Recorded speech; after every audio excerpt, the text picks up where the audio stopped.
நீங்கள் கிசு கிசு புரணி பேசுறதுக்கெல்லாம் நாங்கள் பதில் சொல்லணுமா?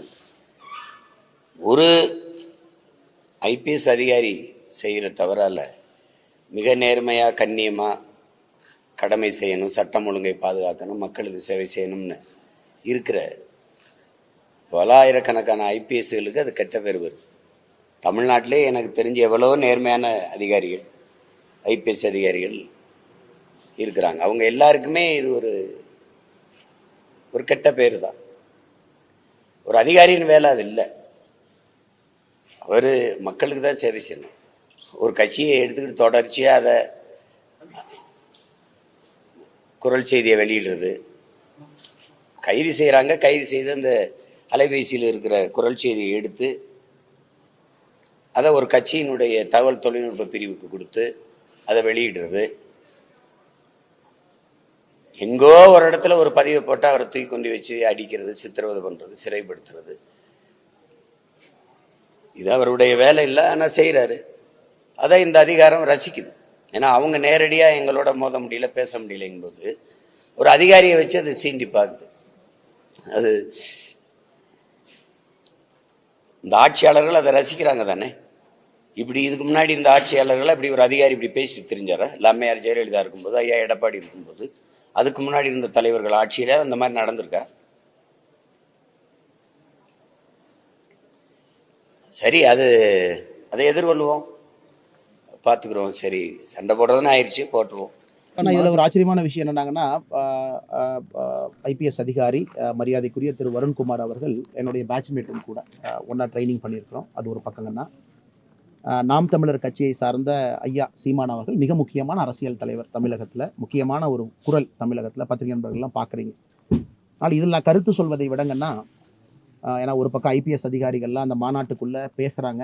நானும் அந்த நிறைய மாநாடு பங்கேற்றிருக்கேங்கண்ணா என்னுடைய சர்வீஸில். நான் நிறைய ரூமுக்குள்ளே நிறைய விஷயங்கள் பேசுவாங்க. அது சில நேரத்தில் ஒரு அதிகாரியினுடைய தனிப்பட்ட கருத்தாக இருக்கலாம், அது மாநில காவல்துறையினுடைய கருத்தாக இருக்காது, மாநில அரசனுடைய காவல்துறை கருத்தாக இருக்காது. இப்போ இந்த வீடியோலாம் வெளியே வந்ததுக்கு அப்புறம் தான் பிரச்சனை. சீமானண்ணனை பொறுத்தவரை என்னை ஒரு அரசியல் கட்சி தலைவராக கேட்டிங்கன்னா பேசுவதற்கு எல்லா உரிமையும் அவருக்கு இருக்குங்க. நான் தமிழ் சார்ந்த, குறிப்பாக அவருடைய தமிழ் தேசியம்னு சொல்கிறாங்க. நாங்கள் இந்தியா முழுவதும் ஒரு தேசிய அரசியலாக நாங்கள் பார்க்குறோம். அதில் தமிழுக்கு முன்னுரிமை வேண்டும் என்று சொல்லுகின்றோம். இதுதான் பிஜேபியினுடைய அரசியலுங்கண்ணா. அதனால் சீமானண்ணனை பொறுத்தவரை ரொம்ப ஒரு அண்ணன் தான் எப்பவுமே சொல்லுவேன், நீ தம்பின்னு சொல்லுவார், நிறைய விஷயங்கள் பேசுவாங்க. காவல்துறை அதிகாரிகள் கருத்து சொன்னாலும் கூட அது அவர்களுடைய கருத்தாக இருக்கலாங்கன்னா தனிப்பட்ட கருத்தாக இருக்கும். இப்படி தான் என்னுடைய கருத்துங்கண்ணா. தமிழக காவல்துறை சொல்லியிருக்காங்களா இல்லை, டிஜிபி சொன்னாங்களா இல்லை, சீஃப் செக்ரட்டரி சொன்னாங்களா, ஹோம் செக்ரட்டரி சொன்னாங்களா, முதலமைச்சர் சொன்னாங்களா? ஆனால் நாம் தமிழர் ஒரு அரசியல் கட்சி, முக்கியமான கட்சி, தமிழகத்தில் இருக்கக்கூடிய கட்சி. அவர்கள் அரசியலும் தமிழகத்துக்கு தேவைப்படுது, மாற்று கருத்து சரியான இடத்துல சொல்கிறாங்க. அதனால் இதை ஒரு பெரிய ஒரு விஷயமா பெரிதுபடுத்தாமல் ஒரு ஐபிஎஸ் அதிகாரி ஒரு மீட்டிங்கில் இன்டர்னலாக அவருடைய கருத்தை சொல்லியிருக்காரு, முடிஞ்சு போச்சுங்கண்ணா. அந்த வீடியோ எப்படி வெளியே வந்துச்சு எனக்கு தெரியாதுங்கண்ணா. அதனால் இது அவர் சொன்ன கருத்து தமிழக காவல்துறை கருத்தா இல்லை பிஜேபி கருத்தா? கண்டிப்பாக பிஜேபி கருத்து கிடையாது. அதனால் நாம் தமிழர் அரசியல் செய்யட்டும், அவர் பேசுவதற்கு உரிமை இருக்குது, ஜனநாயகம் எல்லாமே பேசுகிறாங்கன்னா, எண்ட் ஆஃப் த டே 5 வருஷத்துக்கு ஒருக்கா மக்கள் சொல்கிறாங்க யார் பேசுறது கரெக்டு, யார் பேசுறது தப்புன்னு. அரசியலை ரிஜெக்ட் பண்ணோமா, மக்கள் ரிஜெக்ட் பண்ணுறாங்க, அதையும் நம்ம ஏற்றுக்கிறோம். அதனால் இதை பெருசுப்படுத்தாமல், ஏன்னா ஒரு அரசியல் தலைவருக்கும் காவல்துறை அதிகாரிகளுக்கும் சண்டை, அப்புறம் போலீஸுக்கு சண்டை, அப்புறம் அரசியல் கட்சிக்கும் தமிழக காவல்துறைக்கும் சண்டை அப்படிங்கிறத இப்பயே முடிவுக்கு கொண்டு வந்து அவர்களோட வேலையை பார்க்கணும் அப்படிங்கிறது தான் என்னுடைய தாழ்மையான கருத்து.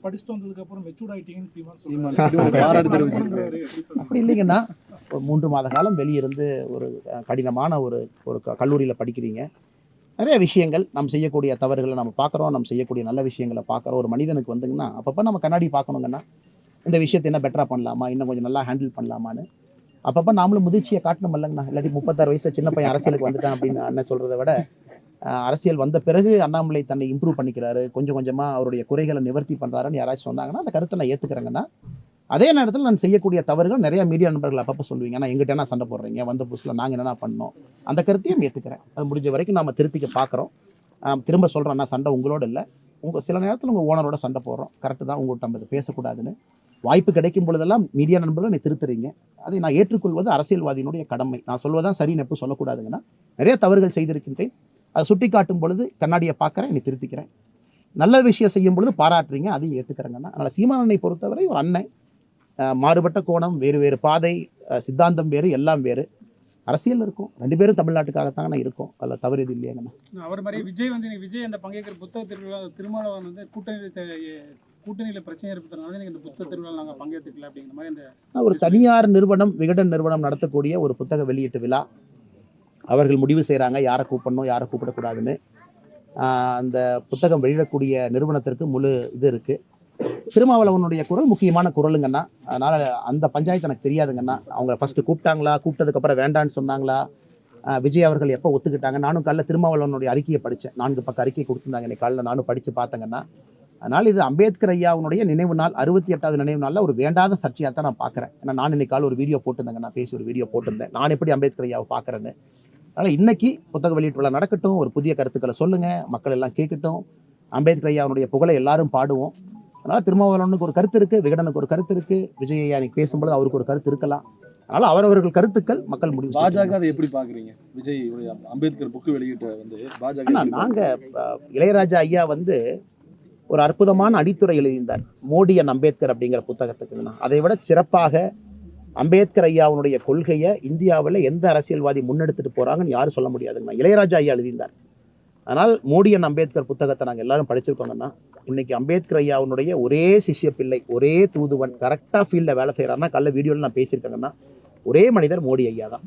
அதனால் 1008 பேர் சொல்லட்டுங்கன்னா, ஆனால் செயலில் காட்டும்போது நான் ஏற்றுக்கிறேங்கண்ணா. சொல்வது எளிது, இன்றைக்கி புதுசாக சொல்லலாங்கன்னா, 10 ஆண்டு காலம் வாழ்ந்து காட்டுங்கள், அதன் பிறகு நான் தலைவணங்குகிறேன்.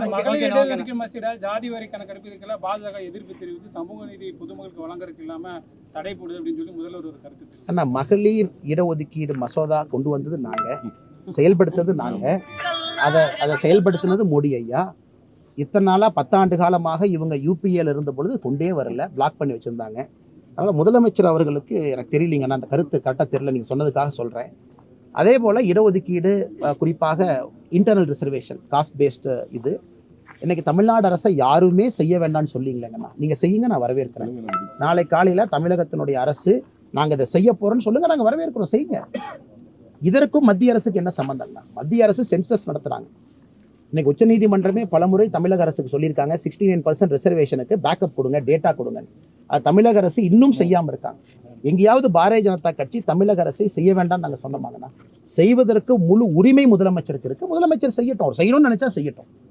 எங்களுடைய கோணம் என்ன?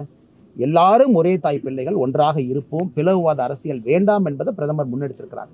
யாரும் முதலமைச்சர் அவங்க நாங்கள் தடுக்கலையேங்கண்ணா, செய்யாதீங்கன்னு சொல்லவே இல்லை. எந்த ஒப்பந்தமும் கடைசி கல்வி எடுத்து பேசிடுறேன். நான் சொல்வது அறிக்கை கொடுத்துருக்காங்க, நான் அன்னைக்கே பத்திரிகை நண்பர்களுக்கு சொன்னேன். 568 கோடி ரூபாய் நீங்கள் அதானிக்கு கொடுத்துருக்கீங்க. நீங்கள் வந்து பார்லிமெண்ட்டில் ராகுல் காந்தி அவங்க டிஷர்ட் போட்டுட்டு அதானியும் மோடியும் ஒன்று அப்படிங்கிறீங்க. எனக்கு அதே கேள்வியை திரும்ப நான் கேட்குறேன். சரி, ஒரு பிஜேபி ஆளுகின்ற மாநிலத்தில் எங்கேயாச்சும் ஒரு இடத்துல அதானி கான்ட்ராக்ட் போயிருந்தா மோடியும் அதானி ஒன்றுங்கிறீங்க. பிஜேபி ஆளாத மாநிலத்தில் கான்ட்ராக்ட் கொடுத்துருக்கீங்களே, 7.1 பைசா அதானி கேட்குறாங்க கமுதியிலேருந்து வந்த பவர் பர்ச்சேஸ் பிளான்ட்டுக்கு, நீங்கள் 5 ரூபா 10 காசு கொடுக்குறீங்க. அந்த பஞ்சாயத்து போயிருக்கு. இன்னைக்கு தமிழகத்தினுடைய மின்சாரத்துறை அமைச்சராக இருக்கட்டும், முதலமைச்சராக இருக்கட்டும், நீங்கள் சந்திச்சிங்கன்னு எங்கேயுமே சொல்லலையே. நீங்கள் சந்தித்த வீடியோ ஃபோட்டோ, நீங்கள் சந்திச்சது எங்களுக்கு எப்படி தெரியும்? நீங்கள் சந்திச்சிருந்தாலும் கூட எங்களுக்கு அது தெரியாது. எங்களுடைய ஆர்கியூமெண்ட், அந்த ஆர்கியூமெண்ட் நீங்கள் வைக்காதீங்கன்னு தான் நாங்கள் சொல்கிறோம். நீங்கள் இன்றைக்கி உச்சநீதிமன்றத்துக்கு போயிருக்கீங்க, நாங்கள் வந்து மேல் முறையீடு செஞ்சுருக்கிறோம், பரவாயில்ல, மேல்முறையீடு செஞ்சுருக்கீங்க, வெயிட் பண்ணுறோம். நீங்கள் அதானி பற்றி பேசுவதற்கு என்ன தகுதின்னு நான் கேட்குறேன். நீங்கள் தமிழ்நாட்டில் உட்காந்துக்கிட்டு மோடி ஐயா, பிஜேபி ஐயா அதானி சார்பாக இருக்காங்கன்னா, அப்போ நீங்களும் கான்ட்ராக்ட் கொடுத்துருக்குறீங்க. தமிழ்நாட்டில் இப்போ பவர் மீட்டர் டெண்டர் ஒன்று பெருசாக வருது, 16,000 கோடி ரூபாய். ஃப்ரண்ட் ரன்னர் யார் இருக்காங்க எல்லாத்துக்குமே தெரியும். நீங்கள் கொடுத்துட்டு சொல்லுங்கள், சப்ஸ்டான்ஷியேட் பண்ணுங்கள். L1 வந்தாங்க, L2 வந்தாங்க, அது உங்கள் இஷ்டம், நீங்கள் கொடுங்க. ஆனால் பாரதிய ஜனதா கட்சியும் பிரதமர் மோடி அவர்களையும் அதானியோடு ஏன் இணைத்து பேசுகின்றீங்க? காங்கிரஸ் ஆள்ற மாநிலத்தில் அதானி கான்ட்ராக்ட் போகுது, திமுக ஆள்ற மாநிலத்தில் அதானி கான்ட்ராக்ட் போகுது. அதனால் செந்தில் பாலாஜி அவர்கள் கொடுத்துருக்கக்கூடிய அந்த செய்தி குறிப்புக்கு, நேற்று நான் போட்ட ட்வீட்டுக்கு செய்தி குறிப்பு கொடுத்துருக்காங்கன்னா, பதில் நாங்கள் கொடுக்குறோம், நீங்கள் படிப்பீங்க, பதில் நாங்கள் கொடுக்குறோம், அதுக்கான பதிலும் கொடுக்குறோம். அதனால் இன்னியாவது முதலமைச்சர் அவர்கள் பாரதிய ஜனதா கட்சியோ பிரதமர் மோடி அவர்களையோ ஏதாவது ஒரு தொழிலதிபரோடு சம்மந்தப்படுத்தி பேசாதீங்க. ஏன்னா இந்த நாட்டிலையும் அது நடக்குது, இங்கேயும் கான்ட்ராக்ட் போகுது. நீங்கள் நேர்மையாக கொடுத்துருக்கீங்கன்னு ஆர்கியூ பண்ணுறீங்கன்னா அதே தானே பாரதிய ஜனதா கட்சிக்கும்.